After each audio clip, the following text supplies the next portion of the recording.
भारत माता की। भारत माता की। भारत माता की। बाबा गरीबनाथ के ई पावन धरती पर अपने सबके अभिनंदन करे छे। खुदीराम बोस, जुब्बा सहनी और पंडित सहदेव जाके ई वीर भूमिका गोर लगे छे। आज चौथे चरण का मतदान चल रहा है। आप सभी जनता जनार्दन के आशीर्वाद से बीजेपी और एनडीए के पक्ष में आंधी चल रही है, आंधी। यहां बिहार में भी जंगल राज वाली पार्टी चारों खाने चित्त होने जा रही है। और मैं हिंदुस्तान में जहां जहां गया, बिहार में जहां जहां गया, एक ही आवाज आ रही है, एक ही स्वर सुनाई दे रहा है। फिर एक बार, फिर एक बार, फिर एक बार। भाइयों और बहनों, ये देश का चुनाव है। ये हिंदुस्तान का भविष्य तय करने का चुनाव है। ये चुनाव देश का नेतृत्व चुनने का चुनाव है। कौन है जिसके हाथों में हम ये देश की बागडोर दें, इसका निर्णय करने का चुनाव है। देश कांग्रेस वाली कमजोर, डरपोक और अस्थिर सरकार बिल्कुल नहीं चाहता। आप अपने मोहल्ले में भी ढीला ढाला पुलिस वाला पसंद करते हैं क्या? ढीला ढाला टीचर पसंद करते हैं क्या? टीचर भी मजबूत चाहिए कि नहीं चाहिए? जरा जवाब दीजिए ना। टीचर भी तो मजबूत चाहिए ना। मोहल्ले में पुलिस वाला भी मजबूत चाहिए ना।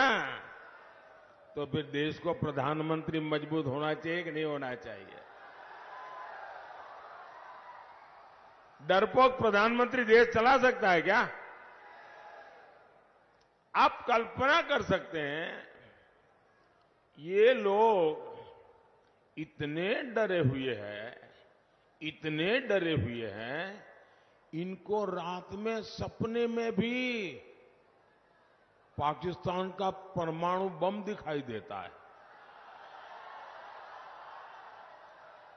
अब ऐसी पार्टियां, ऐसे नेता जिनको रात में भी सोते सोते पाकिस्तान का परमाणु बम दिखाई दे, क्या इनको देश दे सकते हैं क्या?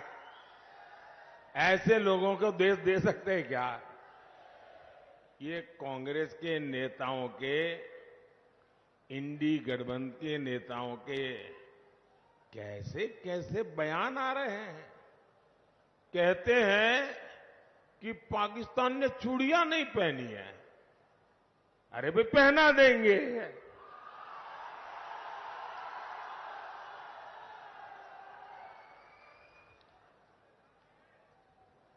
अब उनको आटा भी चाहिए,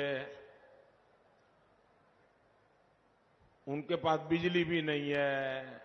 अब हमें मालूम नहीं है कि उनके पास चूड़ियां भी नहीं है।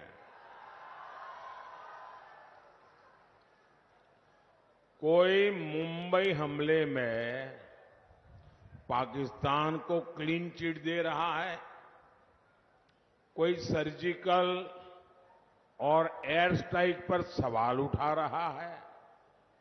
ये लेफ्ट वाले तो भारत के परमाणु हथियारों को ही खत्म करना चाहते हैं। ऐसा लगता है जैसे इंडी गठबंधन वालों ने भारत के खिलाफ ही किसी से सुपारी ले ली है। आप मुझे बताइए, ऐसे स्वार्थी लोग क्या राष्ट्र रक्षा के लिए कड़े फैसले ले सकते हैं क्या? जरा पूरी ताकत से बताइए, कड़े फैसले ले सकते हैं क्या? कड़े फैसले ले सकते हैं क्या? कड़े फैसले ले सकते हैं क्या? ऐसे दल जिनके अंदर कुछ ठिकाना नहीं, वो भारत को मजबूत बना सकते हैं क्या? मजबूत बना सकते हैं क्या? वो तो मजबूर बनाकर छोड़ेंगे। साथियों, मोदी पूर्वी भारत के राज्यों को, जो हिंदुस्तान का नक्शा देखें और सीधी लाइन बनाएं, तो जो पूर्वी भारत है, जिसमें हमारा बिहार है, हमारा झारखंड है, हमारा बंगाल है, हमारा उड़ीसा है, ये जो पूर्वी भारत के राज्य है, ऐसे राज्यों को विकसित भारत के विकास का ग्रोथ इंजन मानता है।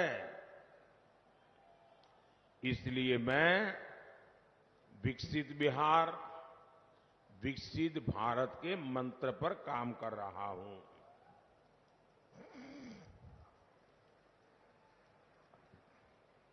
बिहार में आधुनिक कनेक्टिविटी हो, लोगों का जीवन आसान बनाने का काम हो, युवाओं के लिए नए अवसर बनाने हो, कानून व्यवस्था को बेहतर बनाना हो, एनडीए सरकार हर दिशा में काम कर रही है। मोदी चारों दिशाओं में एक साथ काम करने का स्वभाव रखता है। मुजफ्फरपुर और बिहार के लोगों ने दशकों तक नक्सलवाद का जख्म सहा है।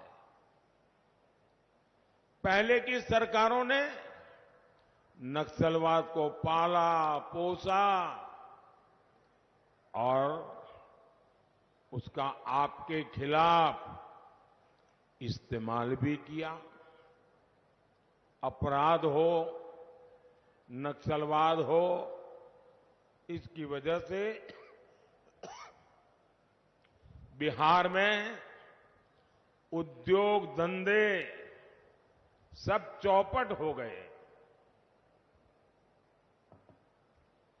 आपको वो दिन याद है ना, जब शाम होते ही घर में छिपना पड़ता था, बाहर निकलना बंद हो जाता था।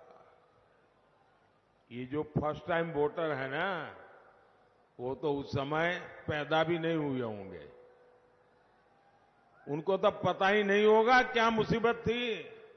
अपने जरा दादा दादी पिता माता को पूछिए, जंगल राज की जिंदगी कितनी भयानक थी, कितनी डरावनी थी। आरजेडी के जंगल राज ने बिहार को कई दशक पीछे धकेल दिया था। ये एनडीए की सरकार है जो बिहार में कानून व्यवस्था को पटरी पर लाई है। अब नक्सलवाद प्रभावित जिले भी तेजी से कम हो रहे हैं। जब शांति स्थापित हो रही है तो उद्योग भी लौट रहे हैं, निवेश भी आ रहा है। और आप जानते हैं, जब निवेश आता है तो रोजगार के भी मौके बढ़ाता है। साथियों, कांग्रेस और आरजेडी का इंडी गठबंधन भारत को बांटने में ही जुटा है। ये समाज को आपस में लड़ाकर अपने वोट बैंक के तुष्टीकरण में लगा है। आप लोग जानते हैं ना, कर्नाटका कांग्रेस सरकार ने क्या किया, ये समझने जैसा है। कर्नाटका में कांग्रेस की सरकार है, उन्होंने क्या किया, रातों रात वहां जितने भी मुस्लिम जातियां हैं, सबकी सब 100% सबके सब मुसलमानों को एक रात में हुक्म निकाल करके, ऑर्डर निकाल करके ओबीसी बना दिया। इसके कारण क्या हुआ, ओबीसी को जो आरक्षण मिला था उसमें उन्होंने डाका डाला। ओबीसी जो है पहले वाले, उनके पास कुछ बचा ही नहीं। अब मुझे बताइए, क्या ये मॉडल हम बिहार में लागू होने देंगे क्या? आपका आरक्षण पर कोई डाका डाले, आपको मंजूर है क्या? आपका आरक्षण कोई लूट ले, आपको मंजूर है क्या? और यहां बिहार में जो चारा वाले हैं, उन्होंने और भी खतरनाक बात कही है। वो तो कहते हैं कि दलित, महादलित, पिछड़े, अति पिछड़े, आदिवासी, इन लोगों को जो आरक्षण मिलता है वो उनसे लेकर के पूरा का पूरा वो मुसलमानों को देना चाहते हैं। साथियों, ये देश ऐसी कोई भी हरकत नहीं चला लेगा। और जो ये दलित, पीड़ित, आदिवासी, वंचित, ओबीसी इनका आरक्षण लूटना चाहते हैं ना, वो जरा लिख लो, ये मोदी है,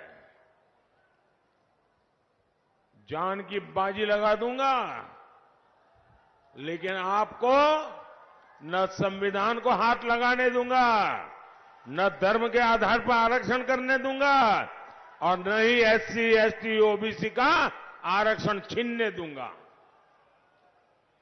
और इसलिए मोदी किसी को धर्म के आधार पर आरक्षण नहीं देने देगा। और ये मोदी की गारंटी है। साथियों, हमारी प्रतिबद्धता बिहार के युवाओं के सपनों को पूरा करना है। यहां नीतीश जी के नेतृत्व में लाखों सरकारी नौकरियां बिहार सरकार ने दी है, एनडीए सरकार ने दी है। केंद्र सरकार ने भी रोजगार मेलों के जरिए लाखों भर्तियों की योजना को, और हमने तो इतने सुधार किए, पहले नौकरी भर्ती में 2-2 साल तो कागजी काम चलता था, मैंने इसको कम कर करके 1 साल में 10 लाख लोगों की भर्ती करने की ताकत पैदा कर दी है। बिहार में 8 नए मेडिकल कॉलेज स्वीकृत हुए हैं। बिहार में 10,000 से ज्यादा आयुष्मान आरोग्य मंदिर बने हैं। बिहार में 400 से ज्यादा जन औषधि केंद्र खुले हैं। राज्य के गांवों में 60,000 से ज्यादा कॉमन सर्विस सेंटर खोले गए हैं। मुझे बताइए, सारा इतना हो रहा है, इसमें कौन काम कर रहा है? नौजवान को रोजगार मिले बिना एक काम होता होगा क्या? आज देश में लाखों कॉमन सर्विस सेंटर गांव-गांव चल रहे हैं। ये मेरे नौजवान नहीं चला रहे तो कौन चला रहा है? रोजगार नहीं होता तो कैसे चलता? भाइयों और बहनों, यहां बड़ी संख्या में हमारी माताएं बहनें आई हैं। आप जरा याद कीजिए, 10 साल पहले महंगाई की स्थिति क्या थी? तब एक ही गाना चलता था और बिहार में तो बहुत चलता था, महंगाई डायन खाए जात है, महंगाई डायन खात जात है। तब महीने की 20,000 की आमदनी पर कांग्रेस सरकार आके कहती थी कि टैक्स दो। आज मोदी ने ऐसा सुधार किया है कि 50-60 हजार रुपए की आय तक आपको एक नया पैसा भी टैक्स नहीं देना होगा। अब ये बचत हुई कि नहीं हुई? तब गरीब तो फोन भी नहीं रख सकता था, फोन करना भी महंगा था। आज तो हर किसी के पास, यहां जितने लोग बैठे हैं ना, 80% लोगों के हाथ में मोबाइल होगा और बिल भी बहुत कम आता है। साथियों, कांग्रेस सरकार में गरीब परिवार की बहनों के लिए तो रसोई चलाना और भी मुश्किल था। तब मोदी नहीं था तो आपको मुफ्त अनाज और मुफ्त इलाज भी नहीं मिलता था। मुफ्त राशन की योजना ने गरीबों के 10 लाख करोड़ रुपए ज्यादा बचाए हैं, वरना ये पैसे उनको अनाज खरीदने में जाते। 10 लाख करोड़ रुपए इस देश के लोगों के जेब में बचे हैं। हमने जो मुफ्त योजनाएं चलाई है, उस मुफ्त इलाज की आयुष्मान योजना ने गरीबों के 1.25 लाख करोड़ से ज्यादा बीमारी के समय होने वाले खर्चे मोदी कर रहा है, इसलिए आपके पैसे बच गए। जन औषधि केंद्रों में 80% डिस्काउंट से दवाई बेचते हैं हम। 100 रुपये की दवाई 20 रुपया, 15 रुपया, 8 रुपया ऐसे मिलती है। ये सस्ती दवाई के कारण आज देशवासियों के करीब दवाई में जो खर्चा होता था, उसमें 30,000 रुपया कम होकर के 30,000 रुपये की बचत हुई है। साथियों, हर परिवार की बचत बढ़ाने वाली एक और गारंटी मोदी ने दी है। अब बिहार के हर परिवार में जितने भी बुजुर्ग हैं, जिनकी उम्र 70 साल से ऊपर है, 70 साल से ऊपर जो भी है आपके घर में, कुछ न कुछ तो दवाई लगती ही लगती है। 1,000-2,000 रुपए की दवाई तो लग ही जाती है। और जो बेटा मेहनत करता है, बेटी मेहनत करती है, उसी को खर्चा भोगना पड़ता है। वो अपने बच्चों के लिए खर्च नहीं कर पाता है, बुजुर्ग मां बाप के लिए करना होता है। अब मैं आपको कहता हूं, आपको वो खर्चा नहीं करना पड़ेगा। दिल्ली में आपका बेटा बैठा है, वो खर्चा मोदी करेगा। 5 लाख रुपया तक 70 साल से ऊपर के लोगों का इलाज का खर्चा मोदी करेगा। मैं बिहार के सारे युवाओं को कहूंगा, अब ये चिंता छोड़ दीजिए कि बुजुर्ग माई बाबू के इलाज के लिए पैसे कहां से आएंगे। अब उनका मुफ्त इलाज होगा और इसका इंतजाम अपने तीसरे कार्यकाल में, तीसरी बार जब मैं सरकार बनाऊंगा, मोदी खुद इस काम को करेगा। साथियों, कांग्रेस के समय में ये बल्ब आता है ना, लट्टू, एक एलईडी बल्ब 400 रुपये में आता था। मोदी ने इसकी कीमत घटाकर 40-50 रुपये कर दी। घर घर में सस्ता एलईडी बल्ब पहुंचाकर भी सरकार ने गरीब और मध्यम वर्ग की बिजली बिल में 20,000 करोड़ रुपए बचाए हैं। साथियों, मोदी ने आपका डबल मुनाफा करने वाली भी एक और योजना बनाई है, डबल मुनाफा। इस योजना से आपकी बिजली का बिल हो जाएगा जीरो। बिजली का बिल, जरा बोलो ना, बिजली का बिल जीरो। इतना ही नहीं, आप घर में बिजली पैदा करके आप हीरो बन जाएंगे। इस योजना का नाम है पीएम सूर्यघर मुफ्त बिजली योजना और उसका रजिस्ट्रेशन चालू है। सरकार ये योजना लॉन्च कर दी है। आपको भी मैं कहूंगा ऑनलाइन जाकर के आप अप्लाई कर दीजिए। इसके तहत छत पर सोलर पैनल लगाने के लिए सरकार आपको 75,000 रुपया देगी। 75,000 रुपया। जितनी बिजली चाहिए मुफ्त उपयोग करो, बाकी बिजली सरकार को बेच दो। यानी आप घर का बिजली का बिल जीरो, ऊपर से बिजली बेच करके कमाई। ये योजना मोदी लाया है। भाइयों और बहनों, किसानों का हित एनडीए की प्राथमिकता है। बिहार के लाखों किसानों को पीएम किसान सम्मान निधि के 22,000 करोड़ रुपए मिले हैं।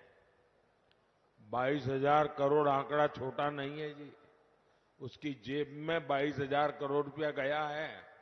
बिहार के गांव में 22,000 करोड़ रुपया जाता है ना, तो बिहार की इकोनॉमी दौड़ने लगती है।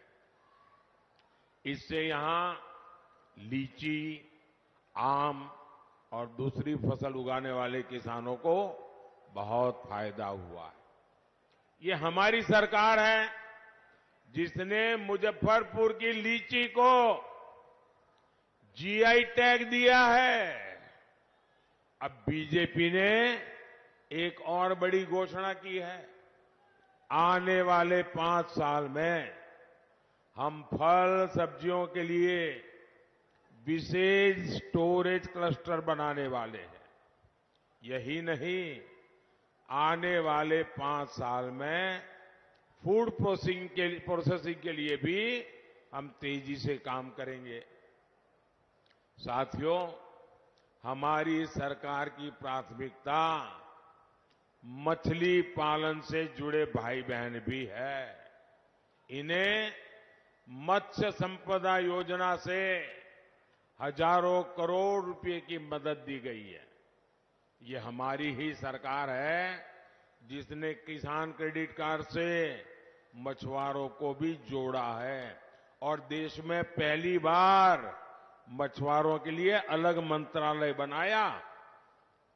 75 साल हुआ, किसी ने नहीं बनाया, मोदी ने बनाया। मछुआरों के लिए अलग मंत्रालय, अलग बजट, अलग योजना, सिर्फ और सिर्फ मछुआरों के लिए। साथियों, बिहार में रेल, रोड, एयरपोर्ट जितने भी काम यहां चल रहे हैं वो तेजी से पूरे हो। बिहार विकसित होने के रास्ते पर तेजी से चले, इसके लिए मुजफ्फरपुर से हमारे साथी राजभूषण चौधरी निषाद जी